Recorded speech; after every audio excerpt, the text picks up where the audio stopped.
All right, what's going on, guys? Welcome back to another episode of the PokeTalk podcast.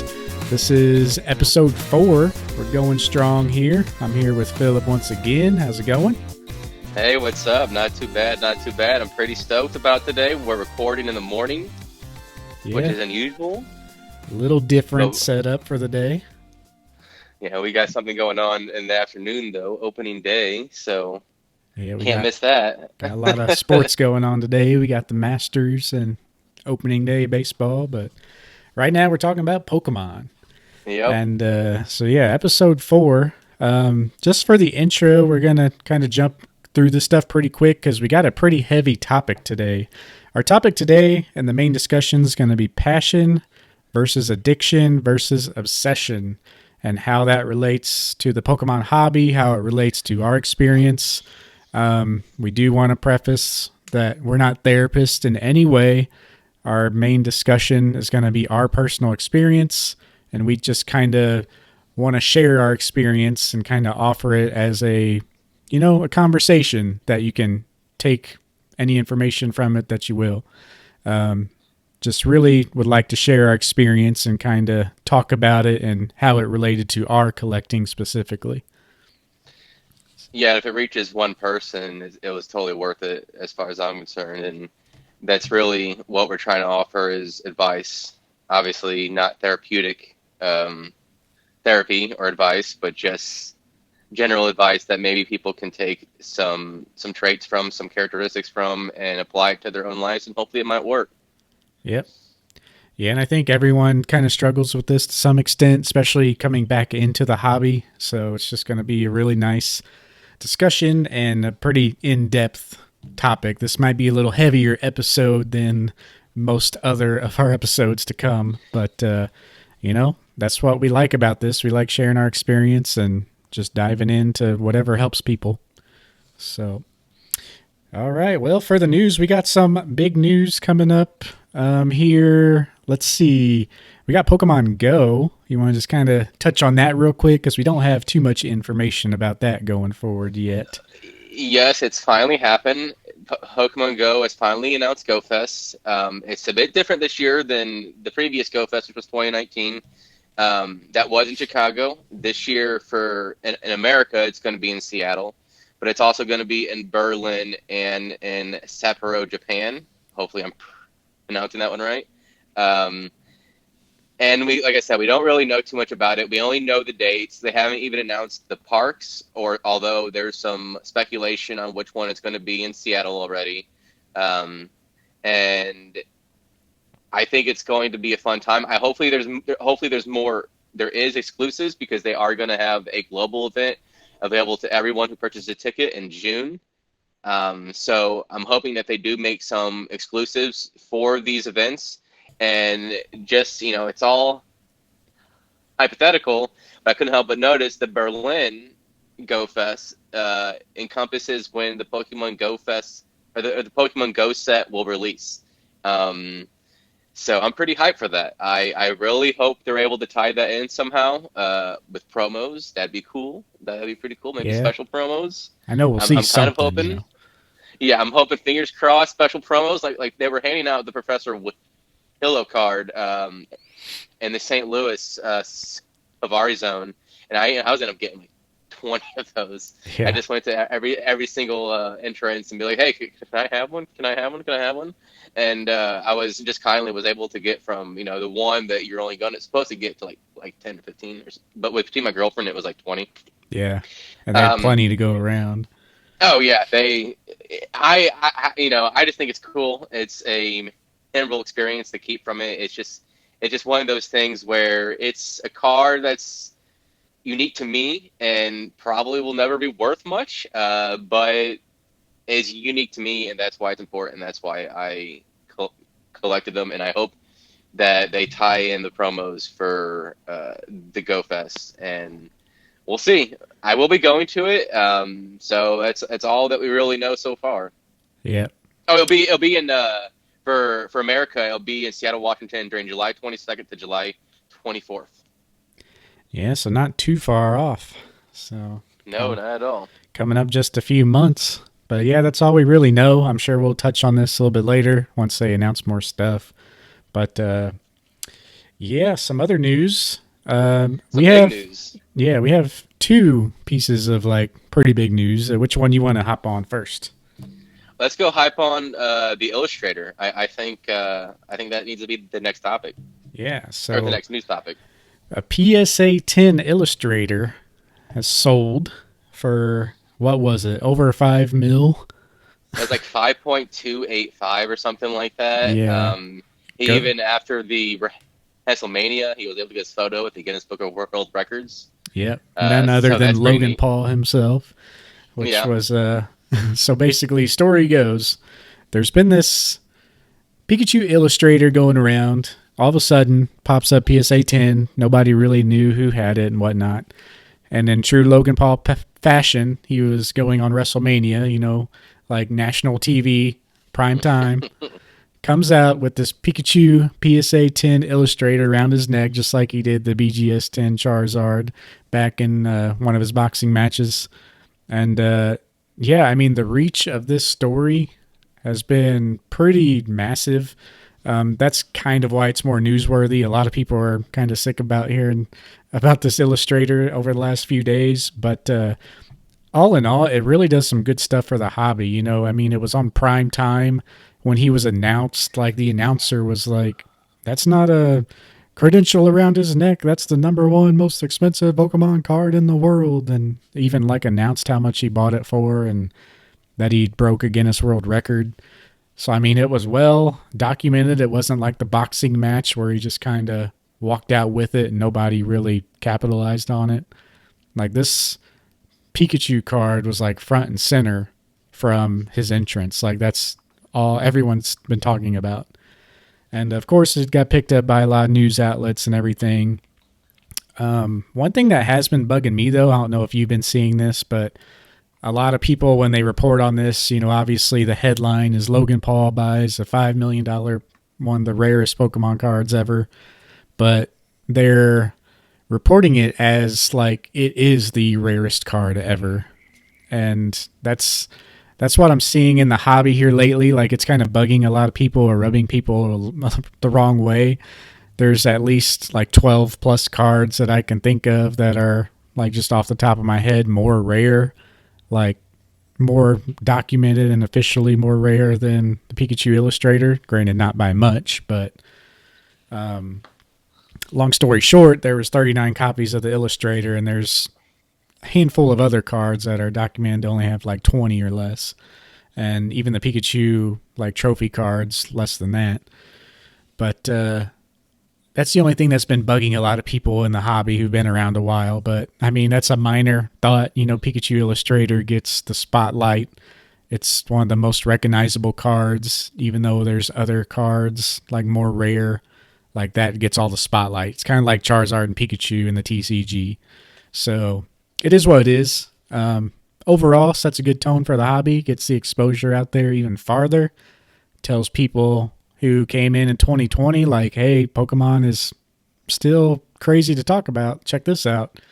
So overall, positive things around the hobby. Yeah. I think it's also of note that that Illustrator sold more than a PSA 9 Mickey Mantle rookie card. Yeah. The Mickey Mantle rookie card is pretty much it's definitely a grail within the sport with the baseball card industry. I would say what would you say probably a top three card that people see as like a top three card in all of the baseball cards? Yeah, I mean, you got Mickey Mantle and you got like Honus Wagner. Honus Hmm. Wagner is like, I feel like the top holy grail, like as far as like story goes and all that for like old school baseball. Um, but The it Mike kind of, Trout card. yeah, Mike Trout as far as like some Yeah. modern stuff. But Yeah. one thing that's funny is like on the PSA podcast, shout out to those guys. I think it was Yeah. episode 4 when, I mean, this was a while back, maybe a month or two ago or a month and a half. They were talking about the sale that we mentioned in another podcast, like Hmm. the I think it was a 7 or Yep. PSA 7. yeah, breaking a record, and they were just talking about how crazy it was and how Pokemon is now on their radar, and that someone they were talking to in the sports world, they're more sports focused, but whoever they were talking to, I forgot who it was, they told him that the Pikachu illustrator was the Honus Wagner of Pokemon. Like when Mm-hmm. we look back, this is going to be the millions of dollar card. And turns out just about a month after that, they were correct in that, which Yeah. everyone, kind of expected it, even though there is more rare stuff, as I said. It's kind of the poster child of rare stuff. And yeah, it's just really interesting to see how Pokemon is making that leap into like, the stratosphere, and now we're getting to the point where it's just getting wild, and it's even more of an accelerated rate, just given the internet and the hobby as a whole, and being the number one media franchise in the world for years. We're just seeing exponential growth still, which is impressive, and it's just going to be, normal way of life. 10 years ago, 10 to 12 years ago, you could buy that card for $11,000. Now, here we are. And I don't think there's any turning back either. No. At least not in our lifetimes. I don't see that. So it's like, where do we go from here?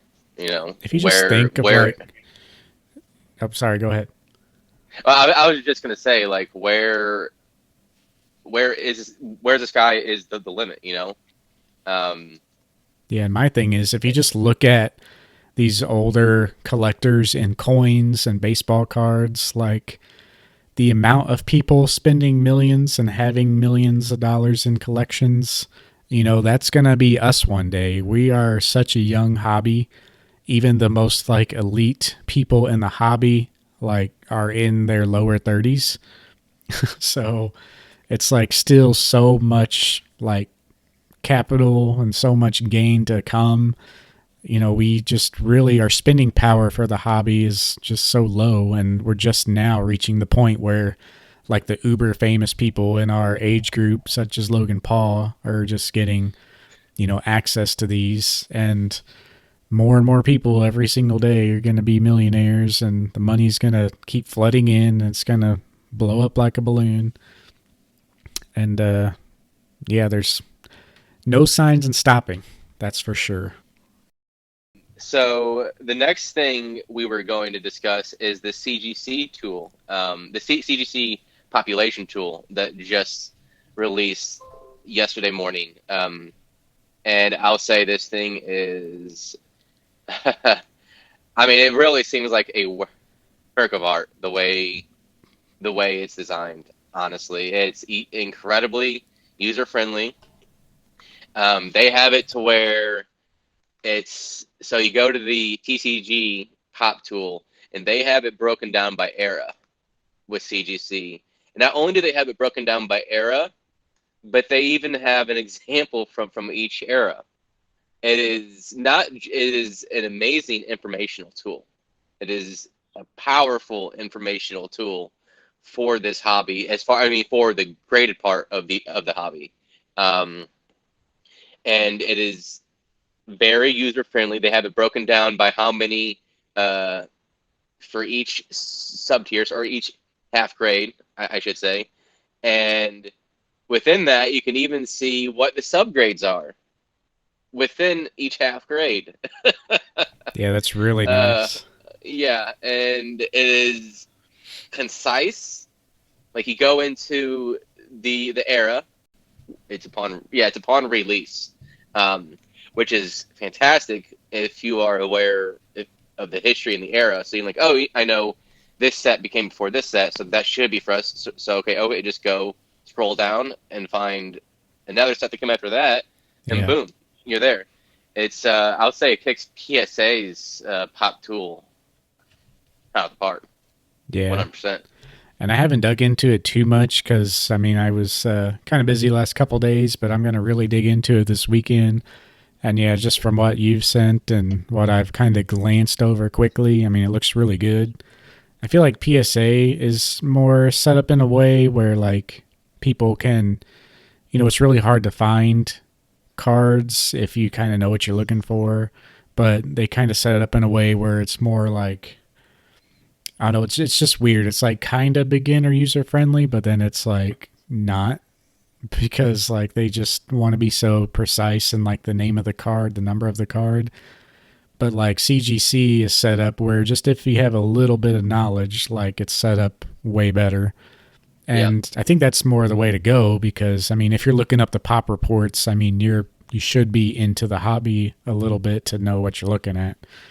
Someone's not going to buy their first Pokemon pack and open it up. I wonder what the CGC 9.5 pop report is on Yeah. this.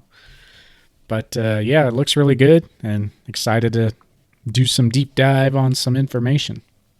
Yeah, I was on it for several hours after hearing it was released, and I wasn't quite. I shouldn't have been surprised to see what it looked like, the tens, like the percentage of tens. I mean, it kind of varies, but it really looks like it's maybe 1%. Yeah, it's really Um, low. And we kind of yeah, expecting it to be low, but man, it's not really that low. low. I was expecting it to be somewhere in the neighborhood of like 5 and 10. But to see that it's around 1%, I know for a few cars in particular, it was around 1%. I was just like, wow. And there was suddenly a few cars that I been looking at for a while, but I kind of went towards another era, towards vintage. But I was looking at a few modern cards, and I saw how rare the tens were, and I'm like, I need to get that card. Don't Yeah. want to say anything, obviously, but yeah, I definitely, one of my favorite Pokemon. So I feel like if I spend that premium, it's totally worth it. So regardless of what might happen to it in the future, it's just I just think it'd be an incredible card to own, and seeing how like there's certain things with collectors, you see how scarce it is in that condition, and there's certain part of you that just wants to covet it, just wants to purchase it, just wants to buy it, and just wants to have it a part of your collection and be like, I own a card that is in um, double digits in terms of overall tens, Yeah. and it's got like 2,000 cards graded, so quite quite something special. And I think anybody that's interested in Pokemon would really enjoy scrolling through this tool on their own time. It is really fun to go through. It really is. Yeah, just kind of scan it and just get the idea of how rare some of these grades are. Um, to me, which I think we kind of touched on this before, there is a downside to seeing this, and kind of what the people and collectors were feeling towards CGC before this came out, is that, just the 9 and 9.5 congestion is real. Hmm. Um, and that's kind of what you get when you're going with 9.5 or point 0.5 grading scales. We really haven't seen it too much in the past with BGS, because more people, I feel like, send older cards to BGS, but because CGC is kind of the new poster child and people are sending modern in, which are generally really good quality, I think that's the only reason that we're kind of biased in seeing a CGC 9.5 and being like, oh, everyone's got 9.5. Well, like, we're kind of doing that to ourselves, because they are a great grading company. I like them a lot, but their focus right now for most people is just modern and ultra modern stuff. And that's what you're going to get when you're sending in, brand new product. The print quality is just really good now. You're going to be congested in the upper range, but people are upset if they get a 8.5. People are upset if they get a 9.5. So I don't know. Maybe it can be a little better if you like grab the 9 and 9.5 section and like ring it out a little bit, where like maybe 10 to 15% of those upper nines go in the 10 category, like 60-75% of them stay, and maybe like another 10 to 15 trickle downward, and then do that with the nines. But I mean, all you're doing is like spreading out your upper grading tiers a little farther, and that's a lot of more little details as far as changing the grading process and your grading scale. But don't want to go too much more in depth on this because I'm sure we'll talk about it down the road, and we got some other stuff to talk about. Yeah, I could go into more detail, and you're right. We need to cut ourselves off because this whole thing could almost be a whole topic, honestly. And it's just really really fun. And there's certain things I couldn't help but notice. But yeah, it's probably best just to go on to the main topic, and we'll come back to this topic a little bit later. Yeah, for sure. The only other piece of news that I wanted to share, I mean, it's kind of like a little personal thing, but just wanted to give you guys an update on where I am at specifically. I do still have like a full time job that actually might change within the next month where I'm going part time. I really want to focus more on like the Pokemon side of things and maybe shift more of a collector base to like a business base. So, not going too crazy with it. If I do nothing, I'm like, okay. But I want to, look at more of like building a better collection or making a little more money through Pokemon to fund some other stuff and whatnot.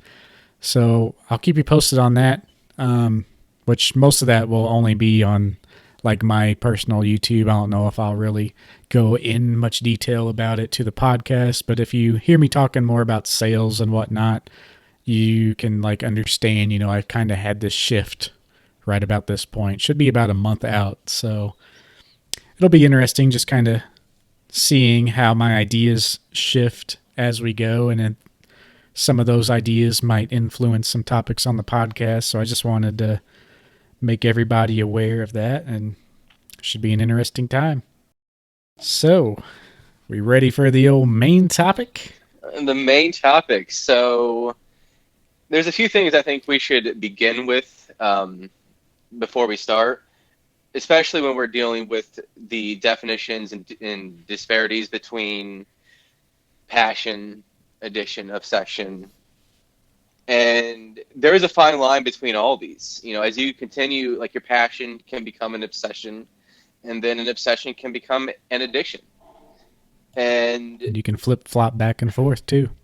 yeah, like you might not necessarily be feel like you're addicted to something. You might not be.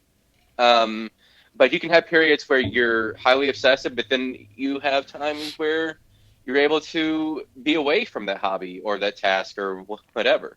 But then you find yourself falling back into old habits as soon as you begin. In this case, it's going to be for what a lot of people can relate to, but not necessarily solely to. It relates to pack opening for Pokemon. People can be on a dangerous rope when they continue to buy, and put themselves in a dangerous financial situation because they're trying to chase that card, or they feel like if they get this card, if I just get this one card, I'm going to break even, and then it's all going to be all right. That's a little bit of a gambler's fallacy. Like, this time, this is it. This is the time I'm going to do it. I know. Or you just got a few hits. It's like, okay, I'm on a roll. Let's do it. And you just keep on going. Like Yeah. you're just trying to chase that high. So an obsession is characterized as a ritualistic routine that can become a part of your normal life. And terminology speaking, it is a persistent preoccupation of a feeling or idea which can be accompanied by anxiety. I know I can speak of several times for this and how I flip flop between obsession and then the next aspect, which is addiction, which is a condition characterized by persistent use of a drug or activity despite substantial harm and adverse consequences. In this case, it can be a dopamine rush from pack opening or even goal completing. You're trying to find ways to complete your goals. You're like, okay, the market's low. I got to buy right now. I got to buy right now, or else it's going to go through the roof. So that FOMO can kind of play a role into that. But addiction can be slightly different. Generally speaking, it is you're trying to escape from reality. Like you're using this to escape from oftentimes something going on within your life. Now that we kind of have some of these definitions disclosed and out of the way, what are some examples in your own life, Nathan, that you can use to relate and potentially give advice to some of the listeners. Yeah, so just listening, I kind of had the definitions up, but yours, you had like a little tweak in some of yours, like with obsession, the part of what did it say? It was like being obsessed with a particular subject, but it might include like anxiety with that or something. Hmm. But whatever it was, the anxiety aspect really kind of hit me, and I was like, oh yeah, I could definitely see that. Um, so I think my fine line is basically between passion and obsession. I see, in most cases, I see passion as like a positive, whereas like, you're really into something, you are strong and can barely control emotion for it, I think is like the official term for passion. But, I feel like I don't show a whole lot of emotion in general. So maybe that's why I see passion as more of a positive. I'm personally really passionate about a few things, but I don't, I'm not so over the top where like I express that well enough to affect other people, maybe. If people get to talking to me about something, I can sometimes go in and they're like, oh, okay, you know, that's a little too much, but I'm like, hey, man, I just love talking about it. But so, yeah, that's kind of where I fall in most cases, I feel like, is like more passion, but that can definitely turn into obsession where I'm like just straight up obsessed with it. When I get to looking into something new or playing like a new game, I'm like playing the game for hours. I'm looking on the subreddits on Reddit, seeing what people are talking about the game. I'm watching YouTube videos about the game, how to play the game better, and then when I have a chance, I'm back to playing it again. So that's when, like, the passion may be for video games and in general, like, I feel like they have a lot more plus sides than people realize, but they have a lot of negative sides, which, I slide in time to time, leading into obsession. So, obsession can be good, like in a controlled manner, I feel like, or in spurts, like when the time is right. You have time set aside to do something, you can be obsessed with it, whatever. You're just overly passionate and obsessed with it on your own time if it's not affecting anybody else. But a lot of time, Especially if you're enjoying yourself as well. yeah, people all enjoy stuff. People who sit down and, watch TV for 4 hours a night, that's a lot of families in the 80s, 90s, even back, a little farther. TV was a huge thing. That's what people did. Came home, ate dinner, hang out with family. You'd watch TV with family. Would you say they're obsessed? I mean, there's people who like, it's not really a thing anymore with like TV recording and streaming services, but like, oh, I have to get home to watch this episode of this show. And oh, I missed the episode last night. In a way, I mean, that's kind of, I wouldn't really say passion because you're not like, I feel like I'm never like passionate about like wanting to watch something like that's just for enjoyment. I might be obsessed with it because I want to see it, but I am not actually making a TV show. Like that would be like a passion, I feel like. Yeah, you're pretty reserved emotionally, I would say, on most things. Obviously, when you get to talking about something, you start opening up and becoming yourself. But Yeah. generally speaking, you're more reserved in your day-to-day actions with people, at least from my perspective, anyways. Yeah, and that's pretty much everyone's perspective about me. I mean, I'm generally really quiet to a lot of people, and they're just like blown away that I have like a YouTube channel and like all this other stuff. And if people ask me about it, like I share it, I tell them, like, yeah, I collect Pokemon cards, I sell Pokemon cards. Like, even these last few weeks, once my coworkers found out, like, I'm just going part time. It's like, wow, what are you doing for like extra money? Like, how are you gonna do that? And it's like, well, I mean, I open up a little more. It's like, well, me and my wife kind of set ourselves up to like, we bought our house below our means. We didn't buy like a $300,000 house that they try to get you to buy when you're a middle class family and go into debt the rest of your life. Yeah.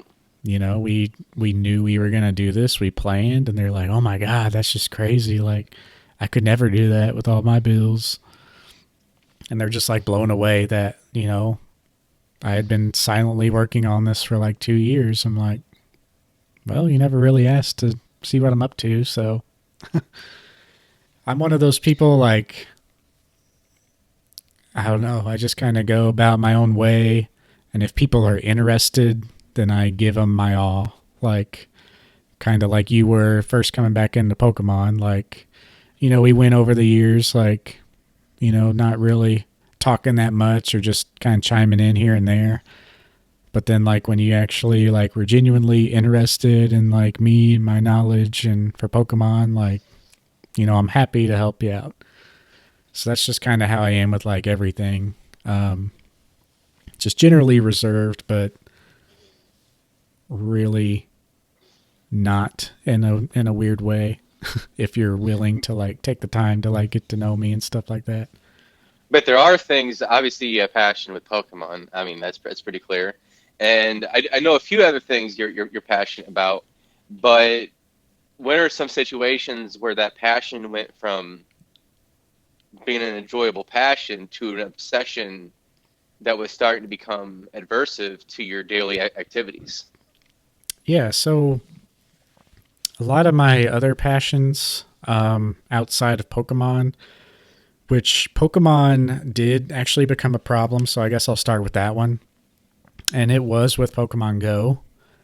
Um, and then it also ties in my other struggles with video games. So I would say, like, with Pokemon in general, like, it's all passion, especially collecting and whatnot. Um, I feel like I can limit myself pretty well with my collecting, but I'm also not selling. So I'm interested to see if, like, my passion kind of gets dampened now that I'm going to look at it more of a business sense. But when Pokemon Go came out, that passion, just carried straight over. And something that I can see in hindsight is with video games. For instance, today, like, I almost go out of my way not to play a new video game because I know, like, I'm going to get really into it. Like, I really try to, like, stay clear of, like, video games that take up a lot of time. And when Pokemon Go came out, that passion kind of crossed over right into Pokemon Go. And I didn't realize it at the time because, it was Pokemon, but, obviously it's a video game. And being Pokemon Go, you have to go out and drive around and walk around and, catch all these Pokemon. So that's when it was really starting to affect my, like, time management throughout the day. I'd wake up and I'd, like, drive into town to play. And, like, me and my wife weren't together at the time when I first was into it, so it was a pretty good experience. I could pretty much play whenever I wanted. I had a friend at work that would play with me. We would get off, like, we both worked night shift, her and I. I worked kind of like an evening shift where I'd get off at like 10:30 p.m. So after work, I'd like literally just go play, and it'd be the perfect time because that's when the servers were actually running because less people were playing. And that's when me and you met. So it was like it was the perfect obsession. I didn't have any responsibilities and anything like that, but that did slide into an addiction once, I started finding out where like other people were in the game. It's going back a little bit, coming up through the ranks. I wasn't the highest level up until about like 2025, and then I started realizing like I was the highest level in the game, like in town at the time. It kind of became like a competition thing. my passion turned into obsession, my obsession turned into addiction because I had to play to maintain the top. And that was something that's been interesting with Pokemon because your experience is definitely not unusual with individuals who began playing Pokemon. It's not unusual to be competitive, especially within Pokemon Go. There was a lot of things within the game, medals, leveling up, talking to other people, and it's just bringing out that innate competitiveness of a lot of people, especially in a subject, a game where with Pokemon that a lot of people were already passionate about.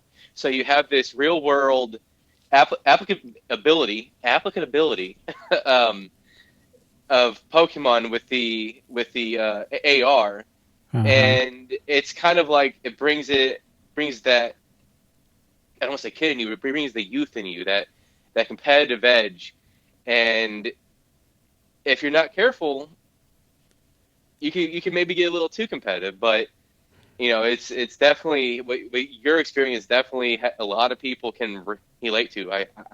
I feel like I know I can. Yeah, like I found out, started seeing your name around, and this is kind of going back to how we met. Like I saw you were pretty much like ever since I known you, like the second highest level in town. And it was like me and you, and then maybe one other person I can't remember who was like, I think at the time when I was 33, like you had just hit 32, and there may have been someone or maybe a couple people who were like 30. Like we were pretty far ahead of everybody else, Yeah, essentially. And so it got to be like, oh well, I gotta stay ahead of Philip. I gotta go out and play. I gotta catch all these Pokemon.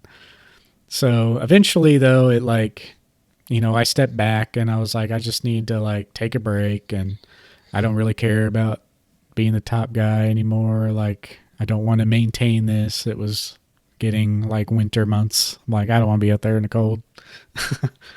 And yeah, so eventually, that faded away. But when I did get back into it, a couple years later, um, this is when, I mean, it was really when trading became a thing.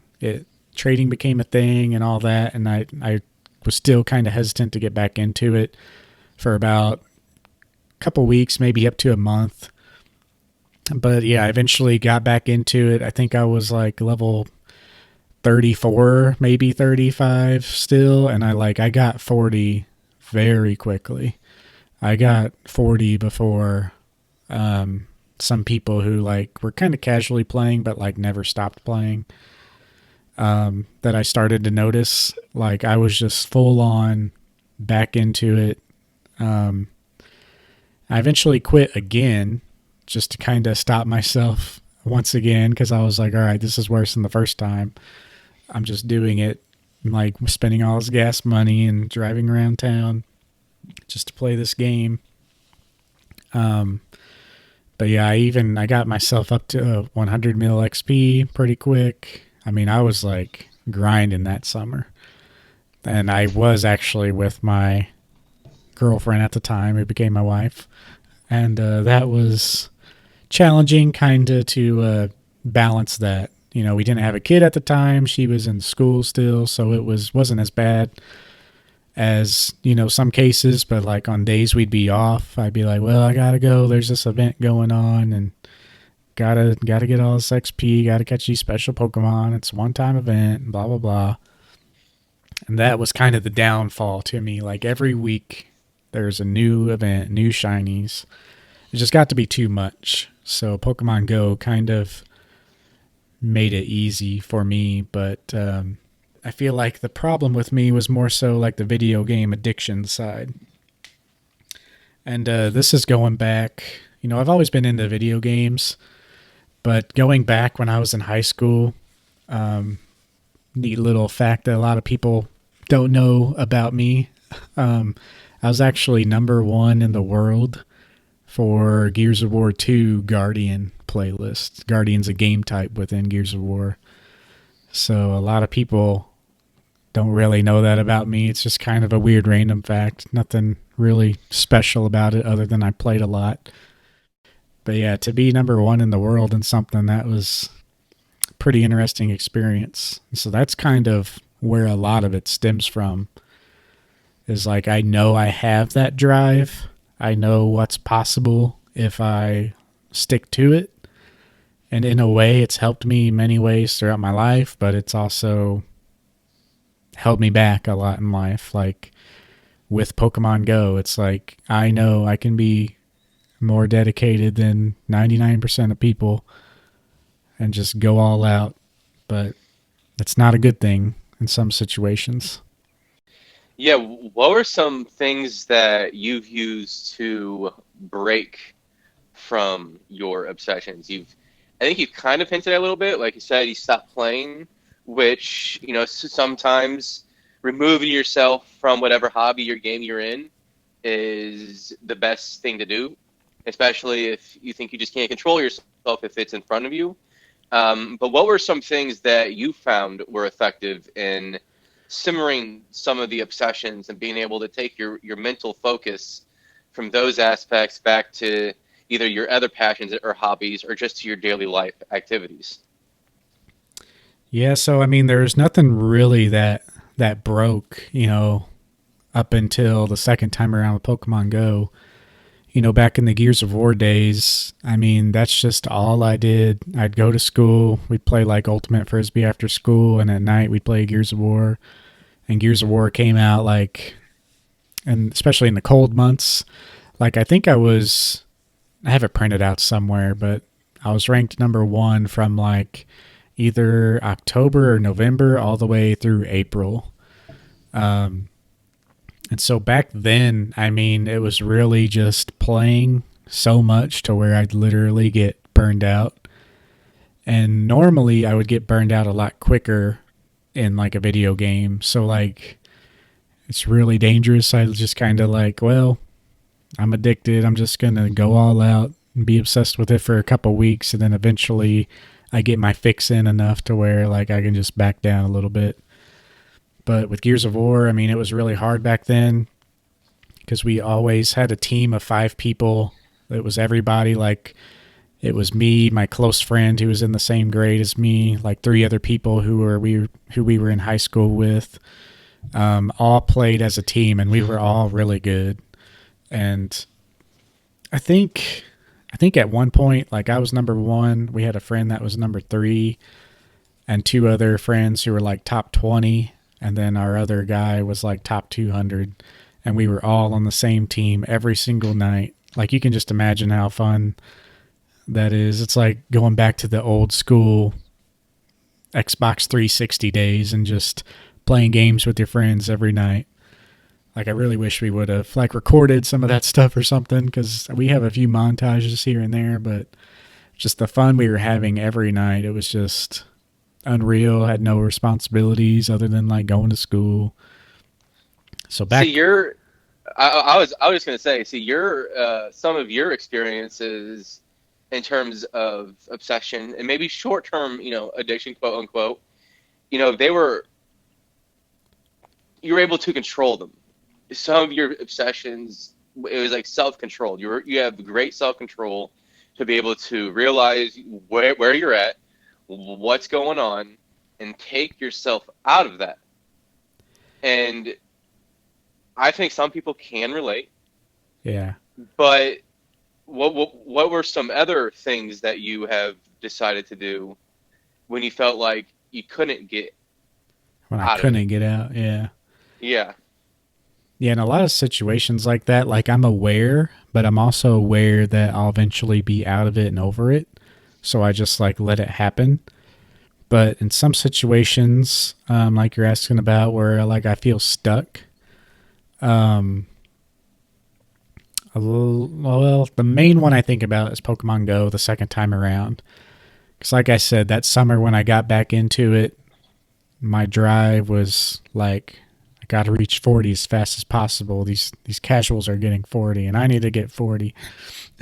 And then it got to like, okay, the shiny chase, and then I doubled my XP to like 40 million pretty quick. Was it 40 million to 40 or 20 million? It was 20 million to Yeah, 40. so I got to like 40 million pretty quick, and then I like stopped kind of thinking about the XP and then just started playing and like going after the shiny hunting. And then I crept up on 100 mil without it, like realizing it all. This is all in one summer. And I was like, holy cow, like this is just crazy. I'm like driving around everywhere. The Jeep that I drive is getting a little older. I can't be like driving this around everywhere. Yeah. And so at that point, I decided to, fully stop, and I started exploring some options because I knew if I like held on to a lot of that stuff, like I would, keep coming back. That's exactly what I did. The shadow Pokemon really kind of turned me off though. So I may have been okay because I was like, the shadow Pokemon, I know they're going to release a shadow version of like every Pokemon, and then they have another excuse to release like a shiny version of the shadow Pokemon. Like I just saw where the game was going, and I was like, all right, they're just milking this for as much as they can get. And I actually made the decision to actually sell the account totally. So that's a section where I like had to really like detach myself fully. Like in a way I didn't like where the game was going. So I knew that I was in a place like, well, if I sell this, I want to sell it now because I'm able to let go in my current frame of mind. Like I'm not wanting to play the game. But if I wait a couple months, I'm going to be like, kind of want to hold on to it because I'm going to play one day. And then 2 months after that, when I play again, it's going to just start all over. So you basically had to quit cold turkey. That was what you had to do. Just completely remove yourself entirely from Yeah. that culture. And I remember that happening. Like you just kind of like disappeared. Yeah. Like it And was all of a sudden you were around and you weren't. and that's how like a lot of things were. Like I was involved in like the raid and chat groups, and I was like, I'm over it. And then I just kind of dropped off and sold the account, and then yeah, just kind of went from there. But and I do play, um, or I don't play now, but I have played before where like my friends get together and I'll make a new account. I've made a new account to see like only where I could only catch shiny Pokemon and spin stops. Like so it just kind of it's fun doing that where it kind of limits you. But so I'll still kind of play casually like that, but since I sold that account, I had a lot of good stuff on it and gave some stuff to some friends. And yeah, by doing that, every time I get a itch to play, like I kind of got an itch to play a couple months ago. I was like, well, I'll try it out. It's kind of like stopped me because I don't have that account anymore, and I don't really feel that bad about it either. So Yeah. See, I could never do that at all. yeah, uh, and that was I had a lot of good stuff, but it wasn't so far along. Like if you look at it, aside from the initial craze, like I only put in like 3 extra months during that summer, even though I went like ridiculously hard those 3 months. Like I didn't have a lot of spread out time invested.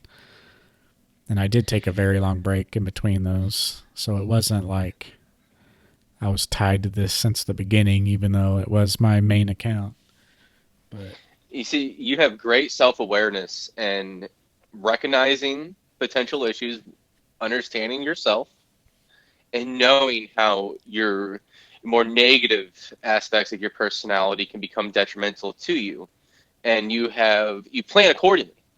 yeah. You plan accordingly because you do have such great self-awareness, and it's really interesting hearing your story compared to what I'm going to say because my you like the juxtaposition between the two is going to be glaring.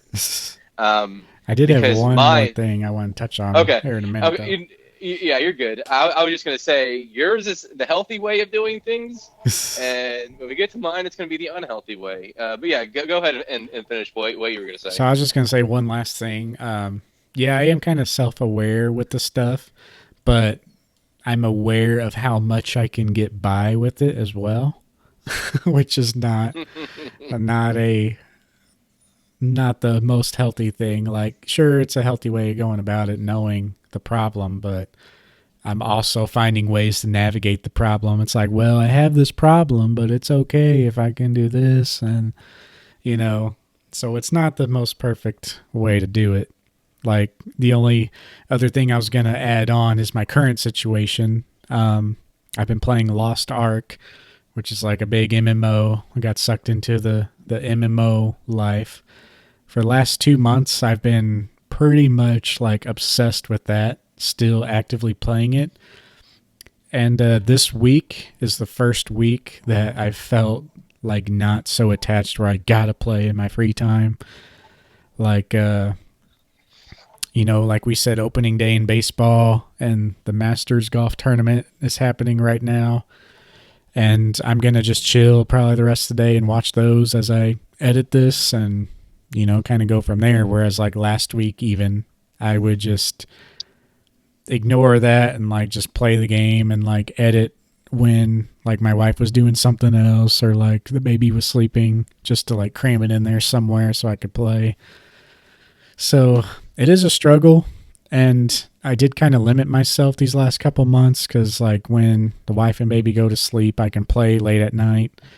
But it's so I've just kind of like I said, I just kind of managed it. I haven't taken care of it, and I didn't really want to play this game in the first place, but a couple friends really got into it, so I tried it out.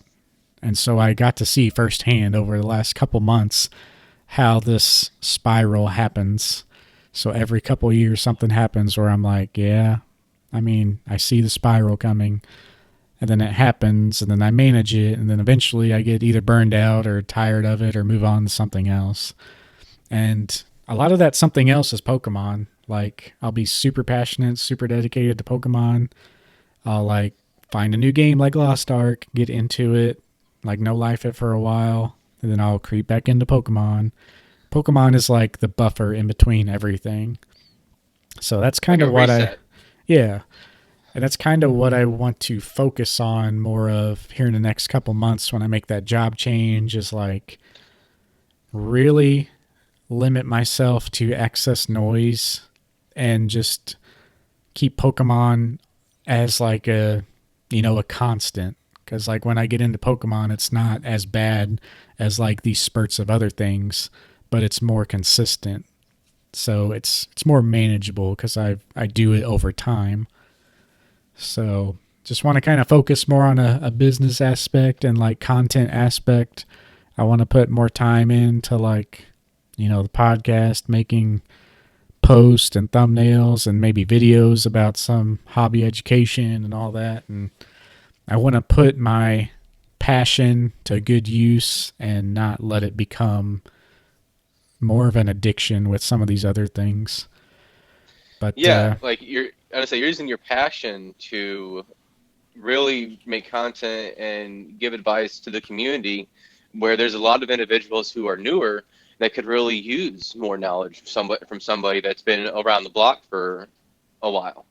yeah, but yeah, I mean that's pretty much like my whole struggle with it. So in general, like I said, mostly passion, obsession, but definitely addiction when some other factors going in.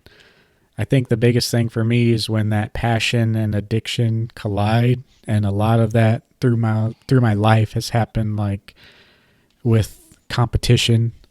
And so like I'm really, if I get to the point where I'm really driven, that's when it's kind of scary for me. But like even going back to those Gears of War games, like we controlled those games. We controlled the outcome. Like we didn't just play and beat the other team. We let them live to like get more points.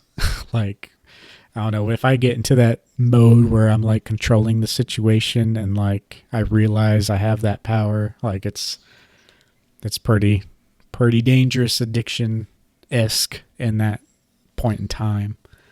But yeah, enough about me. Time to talk a little about on your end. So I know you've had, outside of video games and Pokemon, a couple other things you wanted to touch on.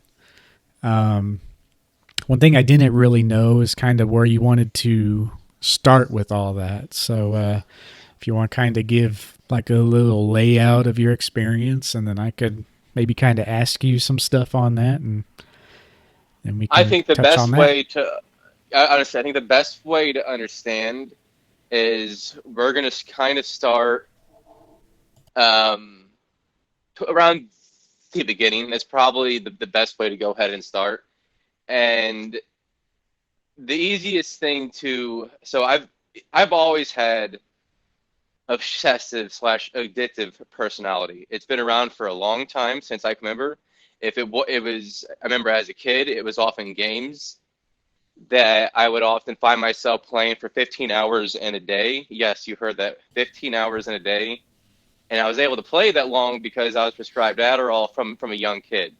Now, the reason why I bring up that story is because later in life, as I was still using Adderall as prescribed by my doctor, I began to abuse it more and I delved further into drinking. And there's a lot of things I've learned from my years as an alcoholic to sobering up that I reflect back to whenever I feel like I'm falling into a similar behavior with other tasks. Yeah. And so for me, I used all that to escape from reality. I use the drinking to escape from reality. I had both my grandparents had Alzheimer's. I saw my dad had early onset Alzheimer's. The signs were evident. So I figured if I'm going to die young, I might as well go out my way. That was kind of the idea I had. And, I was okay with that. I was okay with just keep on drinking. And I had that same mentality even as I was playing this game. Yeah. Um, like whenever you met me, I was often drinking. Yeah. I don't know how much you knew about it, but I mean, sometimes it was obvious. Sometimes I stopped caring because I was already buzzed, carrying around 7 shooters, and that was just a horrible night. Yeah. Um, I remember it being a thing. I remember like maybe it was a little too much, but like I didn't see it as too much of a problem. Like you did a good job of like, really, I mean, maybe you shouldn't have been doing a good job, but like you did a good job of like kind of hiding it. But like you yeah, knew something was up because, we'd hit up a gas station and you buy a couple and like stuff like that. But yeah, yeah. It was. I continued to abuse it, and I did it to escape from the reality of the situation. Of boy, seeing my grandparents and my dad whenever experience somebody with Alzheimer's, they become shells of their former self, and it becomes scary. It becomes very scary, and I share a lot of the same mannerisms as my dad. So I was like, well, I'm going to be next. I'm going to be next. So that was the mentality I had, and that obviously is not healthy. That is nowhere near healthy, and it can be dangerous not just to yourself, but to your loved ones and other people around you. And as I was playing Pokemon Go, and I met my girlfriend, I continue to drink, and obviously it puts strain on that relationship, but I was able to lean onto her. I would not be where I am today without her, but I was able to quit cold turkey drinking on 4/20/2017. And nice. And that's we the had, summer, beginning of the summer after Pokemon Go. yep. And so, yes, coming up on my 5 year sobriety in 2 weeks. And one thing I've learned from that is take everything one day at a time. That is all we can do. That is all we can really control. Thinking too far ahead can put yourself on more pressure than is necessary. Focus on the moment and be aware of yourself and what's going on within you and around you. And with that mentality, I use that energy that I was obviously applying to drinking, and that transfix back into Pokemon Go. And I was already playing pretty hard. I didn't realize how far I was in the world by February of 2022. Yeah. But I like they whenever the level 40 club finally making their stats and Kang V was able to make a stat sheet which formulated, the top players. I was in the top 100 for months, like a year. Yeah. Um, and what was crazy was I was like in the top 20 for battles. That was one of my favorite parts of the game was battling. And I was in the top 100 in the world for battles for months. And I had only had like a thousand battles maybe in an 8 month period, but I was still that high up. A lot of people didn't Yeah, really care for the battling. That's one thing I didn't care for because I was used to like the handheld game, like Game Boy game battling. So I think that's where a lot of people were turned off with that. But I mean, still crazy though, that was my being favorite that aspect high. of the game. I would like so some of the adverse behaviors I would be drinking obviously, and I would go out and I would just get off work, or I would go out in an ice storm and I would clear the whole entire downtown campus area of all of the Howler gyms. That's like 20 gyms. In the older gym system, they were all tier 7 or higher. So Yeah. we're talking like a tier 10, you're talking like a 30-minute, 40-minute battling. And I would just do that. I like that would be almost a nightly activity for me. And it obviously was not healthy. And that obsession, at first it was an obsession getting to 40, but when it started becoming an addiction was shortly after I quit drinking. I basically went from alcohol to Pokemon Go. Yeah. And I would play basically pretty much sun up to sundown. Like I would have the app almost constantly open. I would get up, open the app. I would go and walk. I would go and walk maybe 12 kilometers, maybe more. I didn't have a car during then. So I basically, I mean, I would probably walk 20 kilometers a day.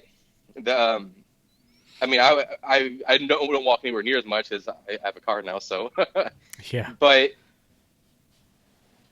but it became to where I began ignoring other life activities and responsibilities. Yeah. I found a job in retail just because I lost my other job from drinking. I was drinking on the job, and the supervisor smelled it.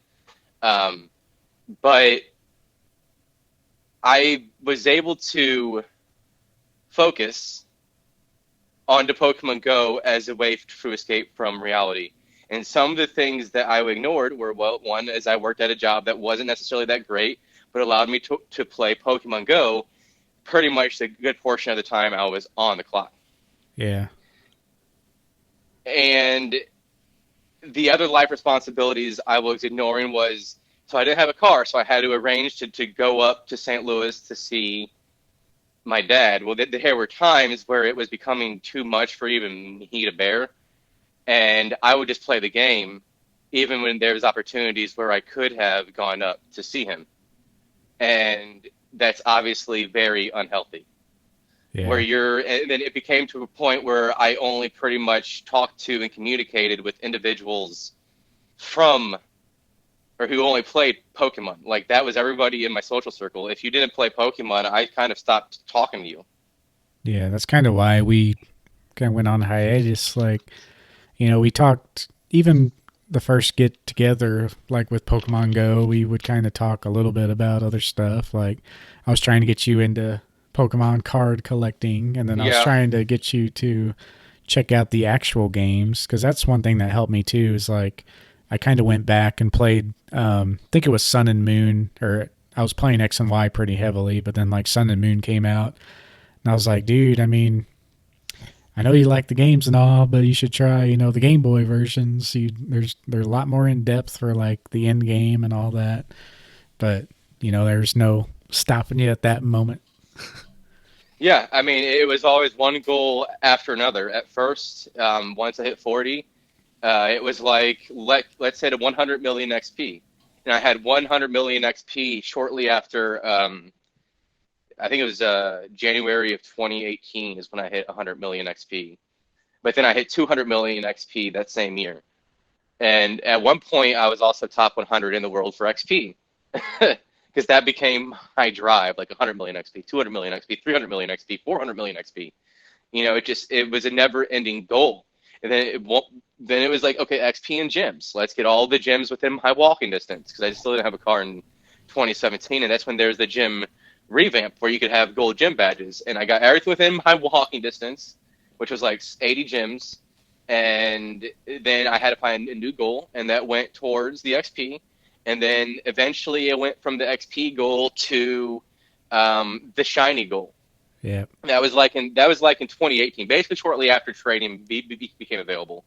Um, and I continued through 2018, and I still played hard even once my dad passed of Alzheimer's, and but I started slowing down at that moment, because that was when I started to realize, I started to look back at what was going on and within myself, and like I started seeing the world pass around me.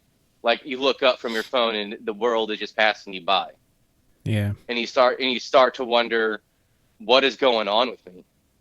This is kind of needs to stop. So the seeds were beginning to be laid during that time period in 2018. But as typical, I found another goal. I could not get away from the game. I found another goal, and that was complete all the shinies. And guess what? I did it. At the time, anyways. Like, since there's been a lot more, I'm not. I was able to get a decent amount back, but now I think I'm missing like 80 or something. But at the time, it was like almost 500 shinies, including the events. I was only missing like 4 special event shinies.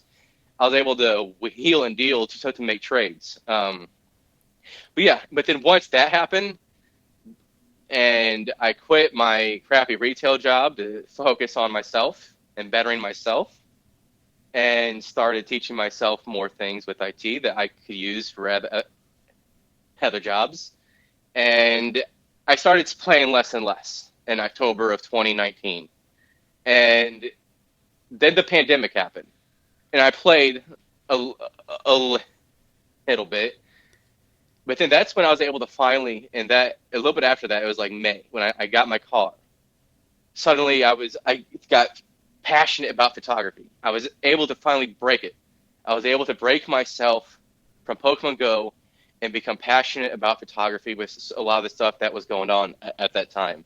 And Yeah. I produced, in 6 months worth of work, 250,000 photos with things that I want to take photos of. I would go out like 5 days a week and shoot and find something to shoot. And that was always one of my first passions, was photography. So you're talking about a way to reset yourself with Pokemon. For me, I was able to successfully do that and get out of Pokemon Go finally with photography. Yeah. And I got to the point where I was opening gifts still, like most days, for people who I knew were trying to get like best friend of the XP with me. But I got to a point where I was actually in October, when I got back to the TCG after hearing about Logic. That's finally when I kind of become less passionate with photography. Or I still love photography, but I just haven't really shot that much in the last year and a half. And then I went into the Pokemon TCG when hearing the news. And I was using that at the time to kind of escape from the realities of the situations that was going on in the world. But I probably went a little too hard. But like, the first thing I did going from photography to Pokemon is I started trying to find as much product to buy as I possibly could. And I went hard. I would basically clear out shelves. I did that fairly regularly, and I was able to get pulls, or I was able to buy, like, I'd buy two or three, and then I was like, okay, let me go ahead and sell this and break even, and then I can use that money to buy more. And it was just a rotating way, but I was actually able to make money because the hype and the supply and demand was so low. Um, Obviously, okay, so like, I didn't scout per se. I basically bought things that I ended up with for other people, and they ended up not wanting it because I wasn't able to talk to them. But I know some people might have issues with that. I wasn't hanging out at Walmart trying to do things to like scalp them. I Yeah. was trying to basically, I cleared out shelves, and the goal was to sell to other friends, but then they didn't want it. So I was like, okay, I guess maybe keep it for my collection.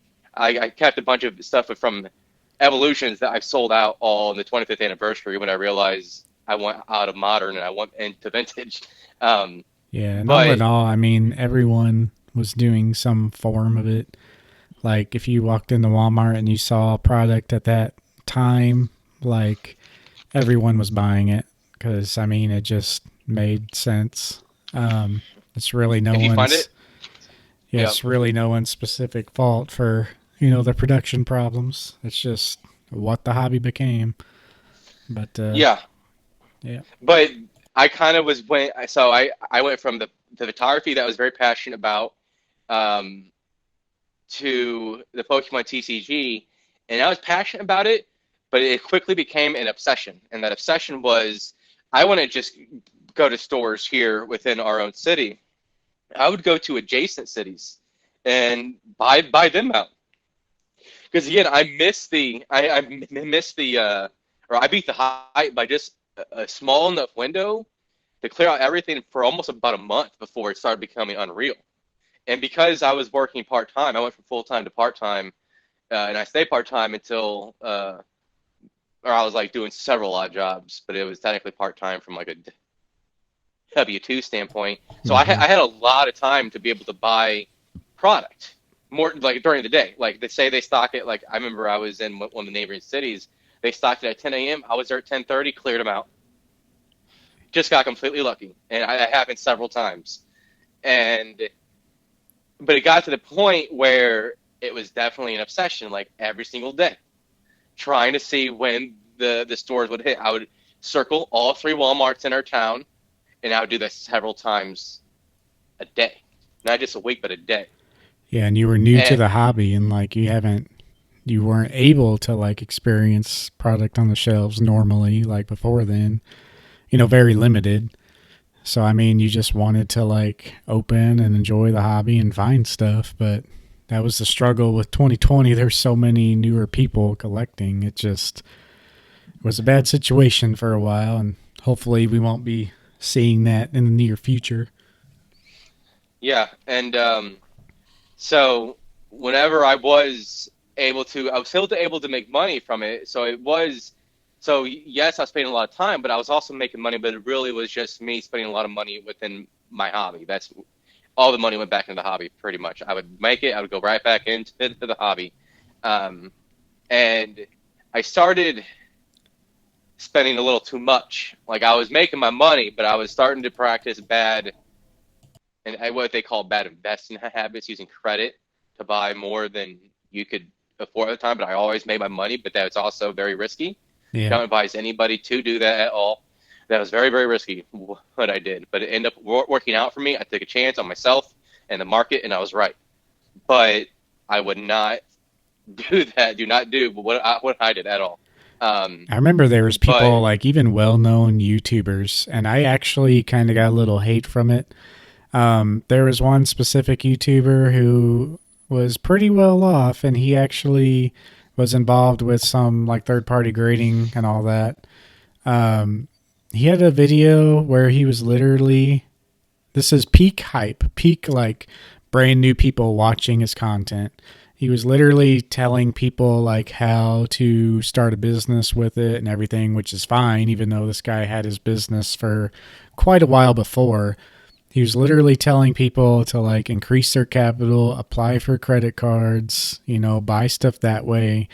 Like the easy way to increase your capital is like just applying for the credit cards and going about it that way. Buy more product in order to make more gains down the road.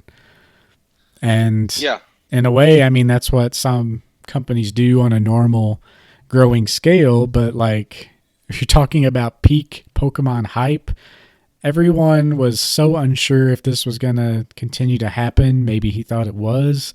But I remember making a comment like, this is the worst financial advice I've ever heard in my life. Something along those lines. And I typed like a mini paragraph.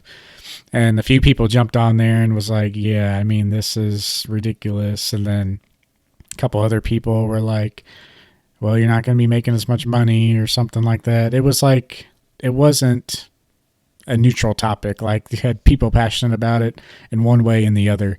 And then I even like made a cheeky comment on E4 Pro Boards, the E4 forum. Um, it was something totally unrelated, but it was like talking about financial situations and the hype. And I made a comment on there like, there's this one YouTuber, not to name names, like I didn't name him, but I was like, there's YouTubers literally telling people to go out and apply for credit cards to buy Pokemon cards right now. which is bad investing practices. Bad, And bad. he commented on that. He commented and replied to me on there, and I was like, he said something along the lines. He kind of described himself like, "Oh yeah, don't listen to an old guy like me. I don't know anything." Like he was poking fun back at it. He didn't take it too personally, but you could tell he was like, "Oh yeah, don't take my advice, whatever you say." But it's like, dude, that's like nothing else became of it. But I was like, man, it's like the worst advice you could give right now. And then look what happened. I'm sure a lot of people did that. A lot of people bought celebrations on credit. Thousands of boxes probably went to, random guys who were like, all right, I've held off now, but celebrations has got to be the set that's going to be the best this year. And so they finally jumped in on celebrations and got burned like their first experience. Well, yeah, I was going to say is I'm starting to put myself into bad financial practices. I was using my passion that was originally a healthy outlet from dealing with things that were going on in my life a lot better than going back to alcohol, which I never did. Again, I'm gonna be 5 years sober in 2 weeks. Very, very proud of that. But there were times where I could see myself dipping back into a problematic situation. Yeah. And I got burned. Finally, I got hit after hit. Like I bought Shiny Star V boxes, I got the top hit. I bought Champions Path, got the top hit. I bought Evolutions, got multiple top hits, was able to flip it like for almost $1,000. Those Charizard PSA 9, it was like 850. Those are like $100 now. I was able Yeah. to flip. So I mean, I was getting very, very lucky. And finally, there was a wake up call when I struck out with Battle Styles, and that kind of was a sobering moment of like, okay, let's chill out. Let's chill. I kind of reset myself then. Let's chill out and let's look at where we're at with things. Again, I didn't like lose a bunch of money, thankfully, because of the hype. I was fortunate; like it was almost impossible. I felt like to lose money. I was able to, but it was a situation where I reflected back to what I've learned from sobering up and what I learned from finally removing myself from Pokemon Go. Yeah. Basically, take one day at a time, tell yourself what's really important in life, what really matters.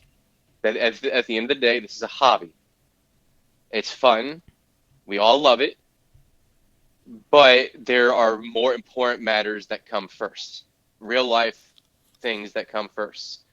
And once you kind of tell yourself and you kind of pull yourself out from whatever hole that you crawled into, you can reset. You can be like, okay, now how can I make myself better? Because at the end of the day, a lot of us every day are trying to make ourselves better, a better person, a better athlete, a better artist, whatever. We're always trying to better ourselves and do the best that we can.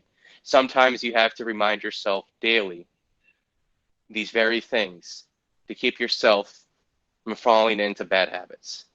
And one of my things that I can advise an individual that's struggling with anything, either in this hobby or other things, is one, you got to be willing to make the changes yourself.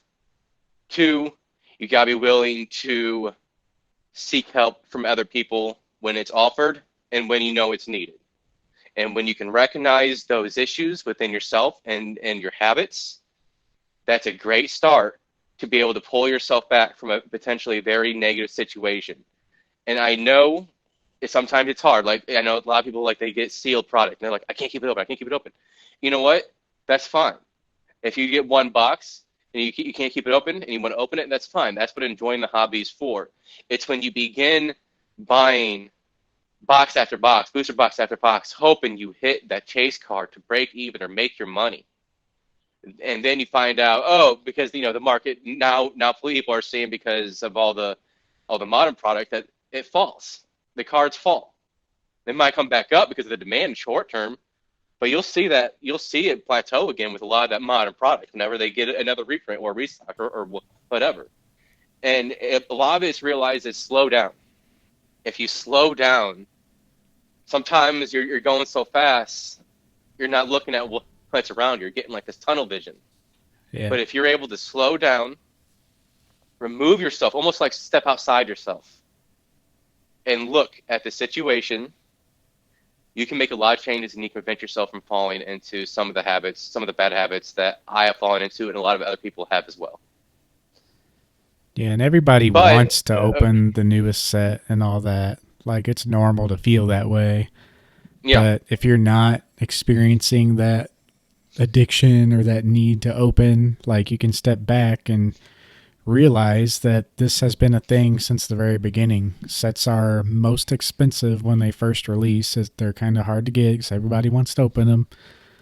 And then a couple months later, when the next set's coming out, like, a lot of times those cards are starting to creep down and plateau.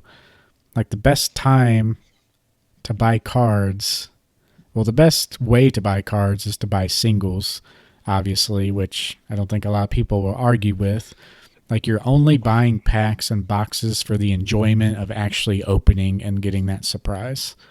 So you have to kind of weigh that out for yourself if, what that means to you.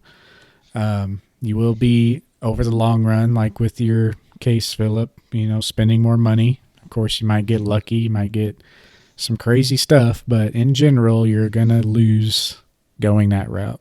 And the best time yeah, to I think buy since singles, yeah, go I was just ahead. going to say, the best time to buy singles is always like months after the set's actually released, when the sets came out and maybe even they've had a reprint. I was just gonna say that I ended up buying a bunch of EV Heroes as well. I bought a bunch of EV Heroes because I wanted to try to pull the chase card again. So I almost kind of went to bad habits, but like I was expecting to spend a lot of money on it. I wanted to open a lot from that set because this EV Heroes looks so amazing. I wanted to open a bunch, and I loved every minute of it. I bought 11 boxes. I kept two sealed. I got the secret rare on two others, and I just kind of stopped. And I loved opening every bit of it, and that's fine if you want to open that much from that set. That's kind of what the hobby is about. But I planned that, and that was the last set I was going to go hard with for steel product. And I've since then, I think I've only spent like $250 on steel product since then. And it was for celebrations. It was the Poke Center celebrations, the ETBs, and like the V Union box. Yeah. And I haven't really bought any steel products since then. But obviously, with this Go set that's coming out, that's probably going to change things. But I Yeah. mean, yeah, like I got the fix of opening cards out. Every now and then I kind of want to open, but I was able to get that edge out completely. So yes, I did go hard, but I was also able to get my fix so well that I don't even need it. And then also my conscience is telling me, just like the number game, like you're not gonna get, statistically speaking, you're probably not gonna get the cards you want. And just tell myself that before I ever think about buying steel product, just knowing that I'm probably not going to get it. And once you tell yourself that, and you just do it because you're having fun with the set, then that's what the hobby's all about. But it's when it becomes to where it's like this dopamine rush that you're trying to hit, that that's when it can become unsteady ground. And I've actually I also kind of just want to say one more thing. I've Yeah. actually came back to Pokemon Go, and it's back to the gym parts. But now, every time I feel like I'm becoming too obsessed, what do? I take a step back. This happens several times a month, and I force myself not to play. I do not open. I do not catch a Pokemon. I do not spin a stop. Yeah. Got to I kind do of, that. you're aware of it Yep. now and limit yourself. And same way Yep. with the TCG and all that, too. And I could kind of So for some, see you going through all those phases you just explained, and in a way, that's why I really went all out and, giving you all the help you needed in the beginning. Because I knew you were, whether it's a good or bad thing, I knew you were passionate or obsessed enough to like stick with it, and like I wasn't wasting my time, and like you were gonna, because I knew you were like how I was, we're really similar with the game, competitive and obsession and all that. Like I recognize that in people. Um, it's almost to a fault of mine as well. Like if I'm really wanting to get into something, or I'm really wanting someone to check something out, or whatever the case may be, I can almost instantly tell if they're actually going to do it, or if they're actually going to like put thought into it like I would. And sometimes that makes me feel like, offended or like sad that they're not going to get into it or look at it or whatever the case may be. Like I can recognize that in people. But like talking to you about Pokemon, like I knew you had the passion and like the drive, from Pokemon Go, but just the way you were talking to me as well, like I can pick that up pretty easily from people, and those are the people I like to talk to often because they keep me driven into whatever I'm currently in at the moment. But I was trying to guide you in a way where like I knew evolutions was potentially A, the best thing to open to experience, and B, the most likely to go up in value. So I was loosely trying to like, show you the way in that aspect. But yeah, and I was just gonna say one more thing as well. So you need to find, if people are struggling with this, you need to find what works for you. What works for us might not work for you, and that's fine. But if you can maybe apply some of the techniques that we've used into your own life, maybe it could help with some struggles that you're potentially having. And obviously, going so hard can lead to burnout. And I can tell you right now, I had burnout from after the going hard on the battle styles. So from like May, it was like after EV Heroes until celebrations, I hardly bought any product. I kind of stepped away from everything. and And that's the as point far where as I buying, tried like warning you too. I kind of noticed it was kind of becoming a problem, and you were like, yeah, "Dude, battle styles. It's like I love these alt arts," and I was like, "They're I wanted that cool." T-Tar so bad. Yeah, I I wanted was that like, T-Tar so "It's bad, and cool," I wanted but the Urshifu's. yeah, it's got some good stuff, and it's still a good set. I mean, all the sets now are great, but Yeah, the way you were talking, I was like, it's gonna be good, but it's not gonna be like, that good. Like this is the norm, and if you look at the norm, it's not the top of the norm. But you just kind of have to experience a lot of that for yourself sometimes. and a lot of times going so hard, a flame that burns twice as hard will fizzle out twice as fast. And I I think that if you do approach burnout, that's okay. That doesn't mean you've lost your love for Pokemon or the Pokemon TCG. You can you can remove yourself or really limit yourself within the hobby for a few months, even if it's financially or just for your mental health. That's completely fine. Mental health is very important, especially if you find that it's impacting your spiritual aspect, your emotional aspect, all these things. And you can come out from burnout after a little time. Like I got burned out going from place to place, trying to find steel product. I mean, I spent for I remember for Shiny Fates, I spent 8 hours. I took the day off because it was the my birthday weekend, and trying to get Shiny Fates. But there was a big winter storm in Texas. Y'all probably remember it. And GameStop is based in Texas, and all this stuff was coming from there because of the ice storm, and there wasn't any steel product. And I spent so much hours trying to get that product because I wanted to open the set, and only to find out that it was a waste of time. And that was kind of like the final straw. I was Yeah, burned out from going to those places, but you find other passions within the hobby. Educate yourself on the hobby and other things, and then find other passions, and you might recover from burnout faster than normal.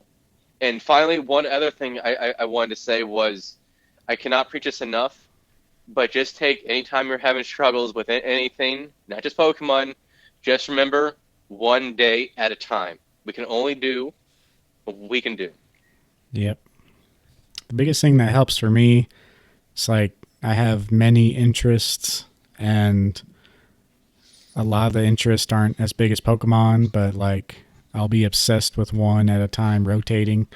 A lot of times, I'll just back off and like just start dabbling in another interest, like playing kendama is one, or listening to music is one. Like I'll just step back and instead of playing Lost Ark, maybe I'll just turn on some music and play kendama, and that really does a good job as like mentally resetting and like showing me like there's other stuff out there aside from this one thing right now.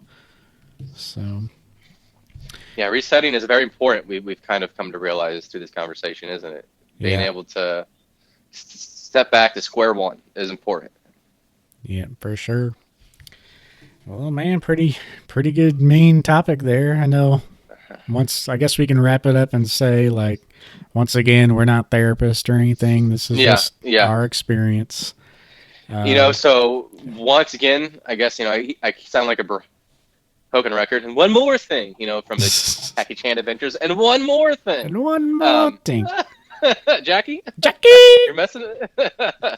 But yeah. So the last thing I just wanted to say, the one more thing, was we are not therapists. This is our personal stories that we've used that we hope could be beneficial to just one listener to this podcast. For sure. All right. Well, I guess that brings us to the Q&A. We're going to keep this last part of the podcast. We got the Q&A and the game corner, but we're going to keep it pretty short because, in-depth topic, that's a good spot to end on its own. So we don't want to take up too much time or too much more time, and allows us all to reflect on the knowledge. But for Q&As, I mean, I wouldn't even count this as a question now based on what we talked about, but just a quick Okay. little question for you. I mean, when do you know your need to step back, and what was your biggest regret in collecting? I mean, I assume the step back point would be with your dad, and the biggest regret would be kind of your experience with battle styles and all that.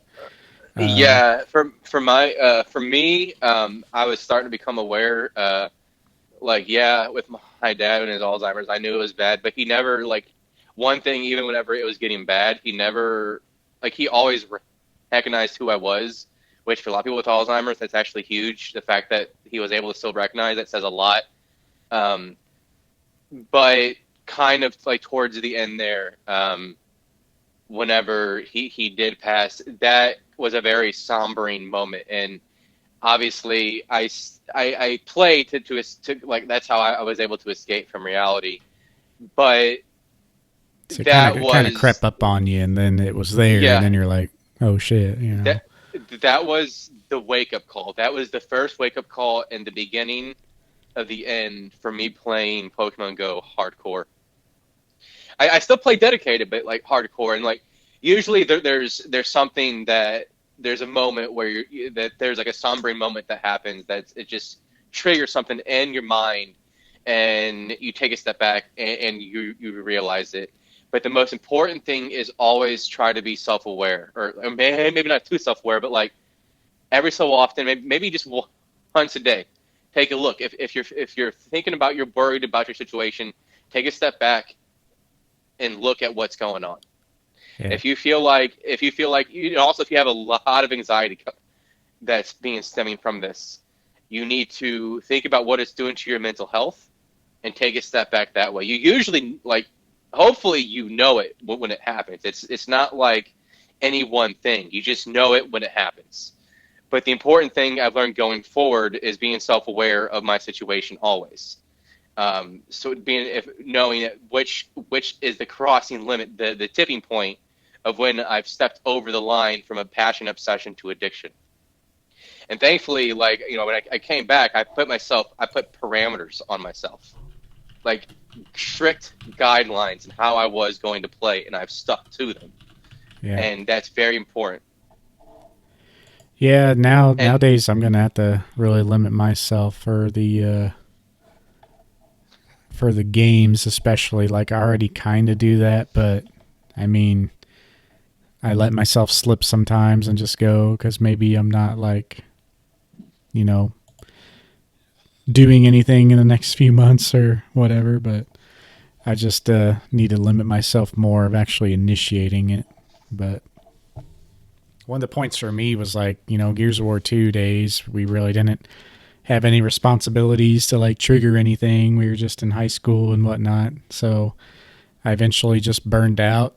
And then the leaderboards actually got hacked where like everyone on the leaderboards was like people who had hacked and put in fake stats in there. So at that point, like I didn't care about it at all. So I was like, good, I don't have to worry about the leaderboards anymore. So maybe that was a thing, but yeah, Pokemon Go. I mean, that's pretty much the biggest thing because, like I said, my passion and obsession collided and formed an addiction. And it's when I'd get a little bit of free time and ask people around me like, "Oh, I might just run into town real quick," and then I'd speed to town, play as much as I could, speed back home because I was running late. So that was the main point for me. That's when I realized that I needed to take, like, I knew the action that I needed to take all along, even throughout my whole life with games, but it was time to actually enact on it and do it. yeah, and you also mentioned what was like one of the worst purchases or parts of collecting that I made. It was, yes, 100% battle styles. Oh my God, it's almost embarrassing to talk about, but like because I gave into FOMO so hard. Like, that's really what it was. The hype with the alternate arts, and like I said, I was making money from all these sets. I'm like, I can't lose. I can't possibly miss. And so it basically ended up being like a case worth. So it's like over $900. And obviously, we all know how far those battle styles went down too. Was it like $88 or Yeah, they something went like that? pretty good. So I mean, yeah, I mean, do the math. $350. I spent more than I should have. Like that's a lot. um, Yeah. like that can, at least for my collection, that could really hit some goals right now. But I mean, it is what it is. It's water under the bridge. You learn from your mistakes and understand and acknowledge your mistakes. Don't just be like, oh no, I didn't make a mistake. It was just a more. Don't deflect blame. Accept your fault. Accept where you messed up and learn from it. And obviously, looking back, you can say, "Oh, that was a stupid decision." But honestly, that was only like month 4 of me being into the hobby. you know, Yeah. like it wasn't that long ago, but that was only month 4 of me going hard in the hobby, and I was still learning. And And you were yes, with the gonna, high, yeah, you were gonna have it either way, just because you were new, yeah, and it was in a unique situation of being the most hype market ever. But the only things I never had really a specific buy regret, just because I do a really good job, I think, of waiting and kind of planning it out. The only things that you could say in near or in recent times is like I did buy Eevee Heroes special box. I think they went down a little bit more after I bought it. But even then I waited and I bought one at like 380, I think, and then they went down to like 350, and I yeah, I think think even they've actually 330 came for back some. up. They came back up a little bit. And then another one Yeah. was the Ultra Premium Collection boxes. I did eventually buy one of those. Oh, you did buy Maybe. one of those. Yep, I did buy. Actually, got two, but this was a few months back. I thought I told you about it, but maybe I didn't. But I bought those, and they went down slightly more. But regardless of those, I waited months on top of that, and I know like I'm putting the money in those for like the long term. Like they're either going to be the most fun opening I could possibly think of. Being from the current modern era, it's going to bring me back to the craze times, and I'm just going to have a bunch of fun opening it down the road. Or I could sell it, and I have pretty strong confidence that they'll be at least what I bought them for or more. And with those two boxes in particular, I think they're going to be pushing $1,000 per box. More, it's still going to take a long time, I think, but as far as the ultra premium collection and the gold cards, metal cards, and then the EV Heroes, which is a Japanese product of Evolving Skies, I think those are pretty solid products for the future. And we're even seeing that with Evolving Skies. Like Evolving Skies remains to be like the strongest modern set. And there might be a reprint coming, but people just love the product. And if you look at EV Heroes, it's Evolving Skies minus the stuff people don't want, essentially, aside from Rayquaza, and it's all Eevee. So, and the box art is like some of the best they've ever made. It's just I really like those two products quite a bit. All right. I have a question for you now. Yeah. Well, I guess we can both answer, but I'm just gonna go ahead and say it to you first. Does Logan Paul's PSA 10 Illustrator exhibit grading as a farce? Hmm. Like not as Yeah, not this as respectable, or like just I kind I of think like adds in I a think little with funny this business. I think what this individual was hinting at was one, the subjectivity of grading, how it not only varies from company to company, but it can vary from individual to individual, but also the fact that it was submitted what three like 4 or 5 times Yeah. before by several people before it finally became a 10. And you almost have to wonder if it's, I mean, they obviously, I would say they knew who was submitting it, right, on this. Well, Logan Paul was the one that bought it, but you know the individual he Yeah. bought it from was also known in the hobby, so it's like I could definitely see the issues with that. But what, I what do you think? definitely think there's a little wiggle, whether it's, I think there's a little wiggle all the way down the line. You find a grader who just found out you know, his mom died or something, and he's just, well, I'm just trying to get through the day, and whatever. Like maybe they just had a funeral. His attention span's not going to be the greatest on grading cards, and no one's going to blame him for that. Hopefully, they have some type of like leave that they could do to grieve. But on a smaller scale, they found out their dog died. I mean, you told your you just told your wife your dog died, then you're going to sit down and grade some cards. I mean, there's factors that come into play just by being human. Um, and then on the flip side, people know this is Logan Paul. They know the story that this is going to get for grading. PSA, I think factors in the fact that, this is going to make our company a lot of money. People are going to get excited about grading again. It's going to be big news. First ever PSA 10. It's got our logo on it. He's never going to cross grade this because it's got a 10 unless he can guarantee somehow a 10 from other companies, which would never happen. Yeah, not with BGS and CGC with the issues that we saw with it. Definitely borderline um, with what I saw. I know some people like you particularly. I saw the minor ding on it, and Yeah, I'll put and up I some didn't. photos here. Like I took some that I think it's like off center, and like there's a ding, a pretty significant ding on the back. I'll have to pull up some info, but even on the pictures that Logan Paul himself showed close up of the card, I mean, you can see the damage in the top right corner pretty obviously, and it looks That was like the it that was the look only part I really saw yeah, personally. it But looks the like it's like back pictures damage too. So like what you're really, seeing from the front, you can only assume is like worse looking from the back. because I only saw the front of it, and I saw the ding, and I didn't see any like whitening down the side. And I mean, the thing is with PSA centering, like it could be 62-38, and it could make the cut. I didn't really, because the photo I saw was at an angle. The ones I saw, it was like the photo was at, or the slab was at an angle, so I couldn't get a good gauge of actual centering.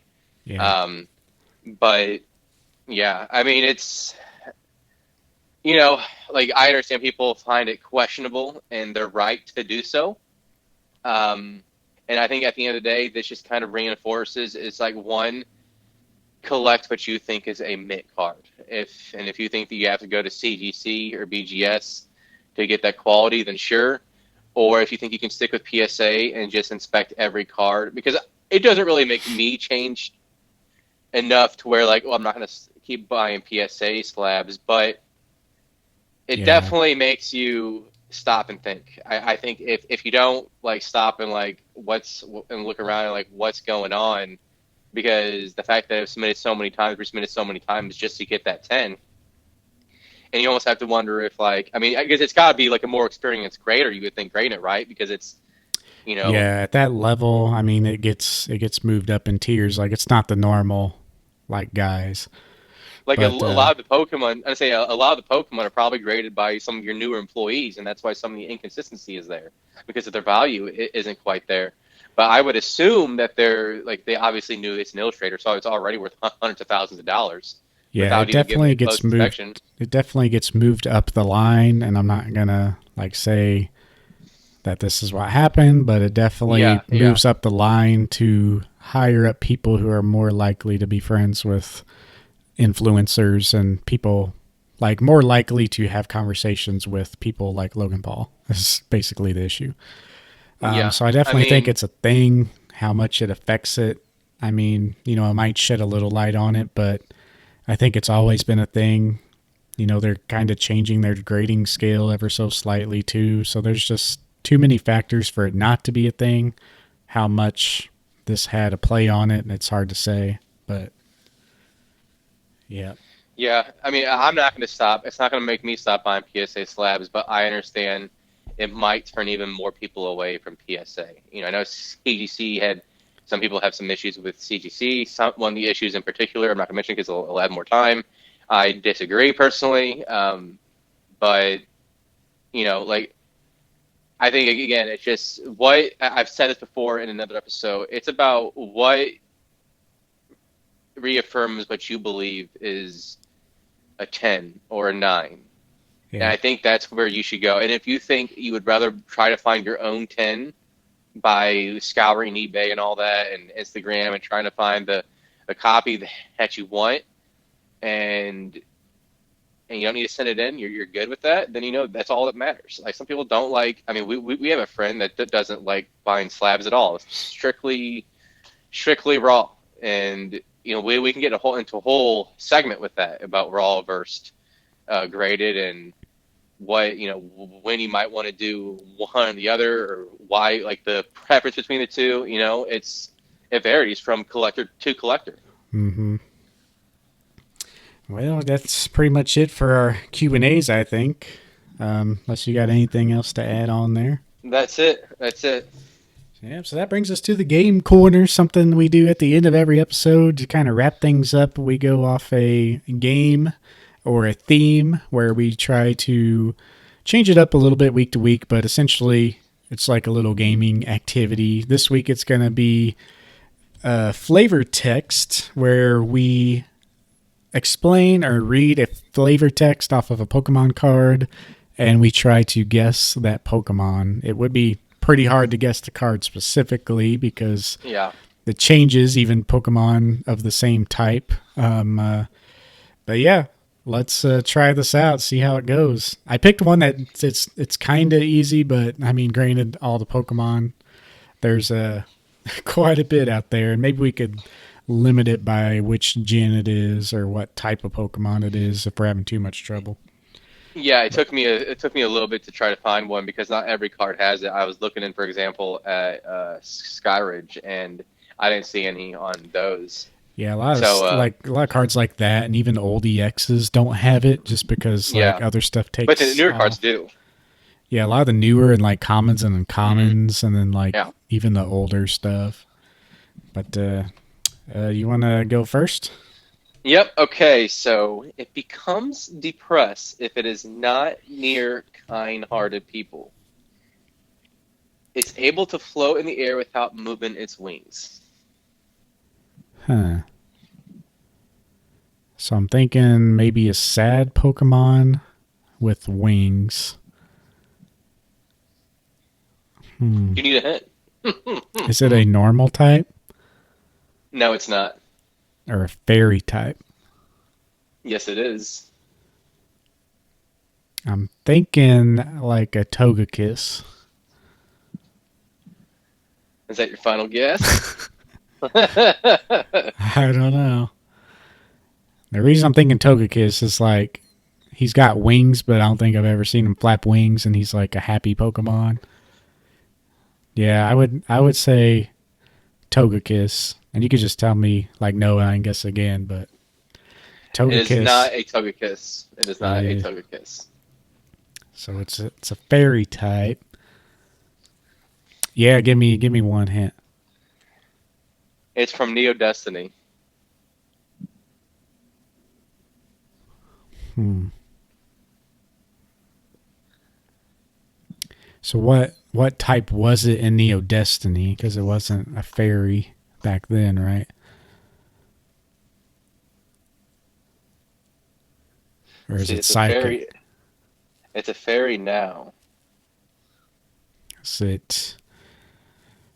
Oh, man, can't even think of it. So it's kind of difficult because it is a fairy now, but Yeah, it wasn't. Was it like normal or psychic back then? I think back then it might have been normal. Let me check to make sure.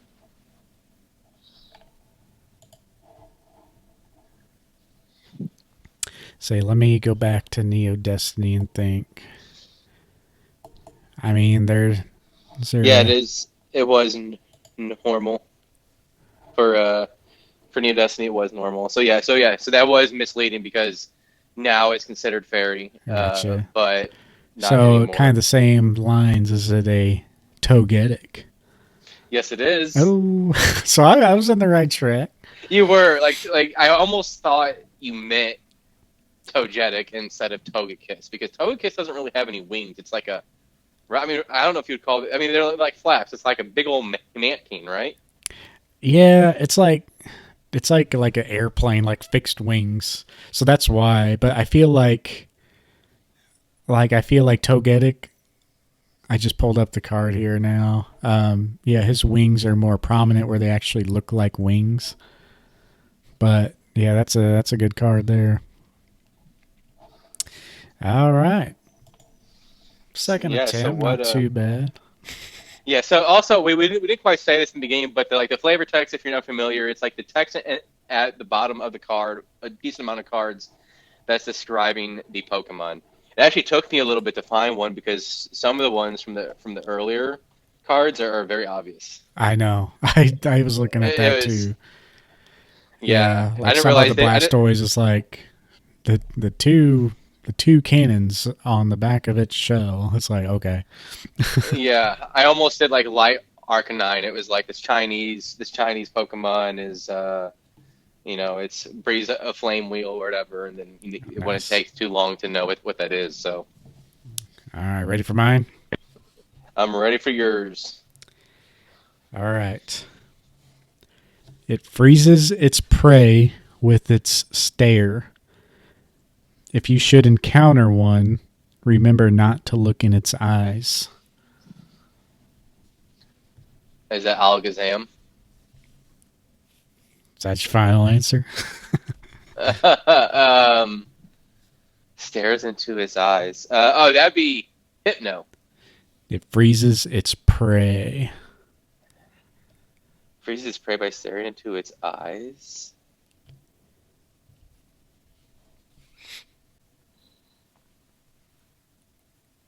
Prey. Prey. Um, It's got prey. it's got prey. It's not like a. It's kind of like a middle of the ground Pokemon, but one Okay. which you could find on ground level, but not like a super low or super high Pokemon. Like as far as Would it be popular. Trio? No, not Duck Trio. Want another hint? Yeah, let's do it. It is a Gen 1 Pokemon, which you did just guess all Gen 1s. But it was a grass type originally.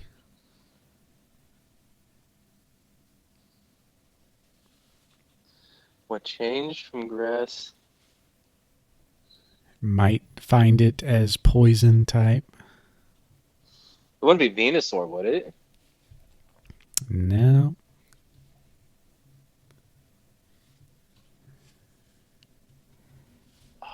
I was highlighting prey because like it's kind of an animal in the normal world that would have prey. Arbok. No. No, he was never grass. But then he said ground, and there's only so many ground Pokemon that are even in there. Let me tell you. Yeah, yeah. Let's do it. I'm not gonna get it. It was a dark Arbok. He was grass it. and rocket. Oh, that's right, because it's green. I remember now. I thought he was poisoned from the very beginning. Yep, it was the old Arbok. That feels so obvious now that you said it. Oh my god. Yeah, and the only reason I said ground levels because like you could find them on the ground. Like I was trying to give you other hints and stuff. But But I yep, never officially gave Arbok as my answer. I said it, but I never gave it as my answer. So yeah, yep. Freezes its prey in a stare. If you ever encounter one, remember not to look in its eyes. And then the artwork, all right. his like cape has eyes and teeth Yeah. and stuff too. Yeah. All right. Well, that's pretty fun. I mean, Yeah. we could maybe like stick to one gen at a time or something, and because once we start Or era. expanding out, Or, yeah, or era, era. We'll it'll do eras so that way it encompasses everything. it'll get a little more challenging as we go, I'm sure. But Yeah, because I'm not familiar with some of the later gens, like yeah. the eighth generation. I'm not really familiar with it all. Well, I mean that pretty much does it, guys. This was a little longer episode. I think we had a good main topic. If you're struggling with anything, feel free to reach out and we'll hit you up. We got the PokeTalk podcast YouTube channel. We're on pretty much everywhere where you can listen to your favorite podcasts. We got the Instagram going. You can find the link tree in the description of this and then on our Instagram for all our links. But yeah, we pretty much want to wrap it up there with our next topic. I wouldn't say this is officially set in stone, but we're kind of thinking of maybe like a grading episode, maybe graded versus raw, kind of brush over the different grading companies once again, their influence in the hobby, or what one company versus the other has influence as far as buying and selling. That's kind of why, we wanted it to be next week because we can also dive more deeply into the CGC pop report and kind of give you our full thoughts on that rather than just grazing over it. Yeah, we So, are. I know it sounds like it's somewhat similar from the earlier episodes, but it is going to be more. It's going to be very into the CGC pop tool, kind of some of the things that are interpretations of it. We're going to go into more detail, and we are also going to be talking about buying raw or grading more in depthly situations that can benefit collectors and kind of give examples. yep, for sure. Should be pretty good. And hopefully you guys are enjoying it. I mean, even if it's the same topic, if it's a new discussion, I mean, I find myself listening to even the same discussions over and over sometimes. Just love talking about the hobby, and we're going to continue to do so. So, I guess that'll be about it, huh? Yeah, that's it. I'll see y'all later. Peace. Yep. See you later.